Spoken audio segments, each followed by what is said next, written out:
Tumbuhan merupakan salah satu komponen kunci dalam kehidupan. Mereka tidak hanya menyediakan buah dan sayuran, tetapi juga menghasilkan oksigen yang kita butuhkan untuk bernapas loh. Kemudian juga dalam siklus air dan keseimbangan lingkungan secara keseluruhan. Bagian-bagian tumbuhan memiliki peran yang penting dalam tumbuhnya sebuah tanaman agar dapat berbuah dan bermanfaat. Penasaran? Apa aja sih bagiannya? Yuk mari kita sama-sama cari tahu.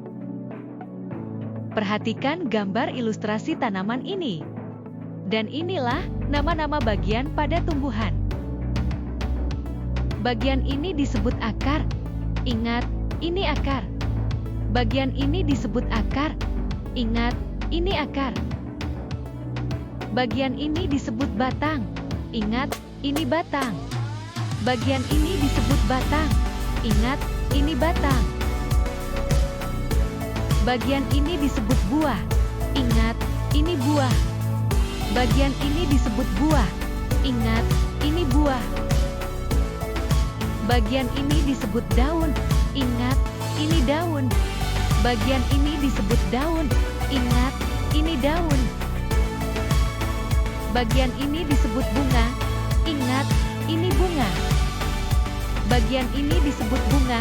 Ingat, ini bunga. Dan inilah 5 bagian utama dari tumbuhan. Terdiri dari akar, batang, buah, daun, dan bunga. Dan inilah 5 bagian utama dari tumbuhan. Terdiri dari akar, batang, buah, daun, dan bunga. Mari bahas akar. Akar berfungsi membantu menahan tumbuhan agar tetap kokoh berdiri di tanah. Akar memiliki rambut yang menyerap air dan mineral dari tanah sebagai makanan bagi tumbuhan. Selanjutnya kita bahas batang.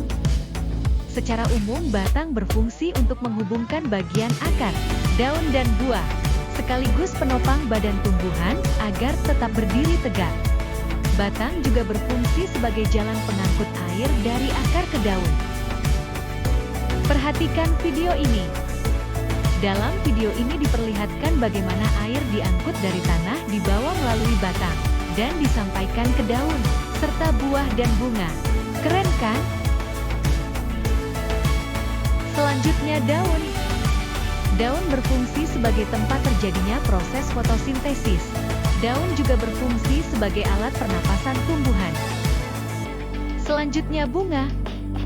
Bunga merupakan tempat terjadinya penyerbukan atau sebagai alat perkembangbiakan tumbuhan. Selanjutnya buah. Buah berfungsi sebagai tempat penyimpanan cadangan makanan dan sebagai tempat biji yang berguna dalam perkembangbiakan. Bagaimana? Apakah ada pertanyaan? Terima kasih, hatur nuhun.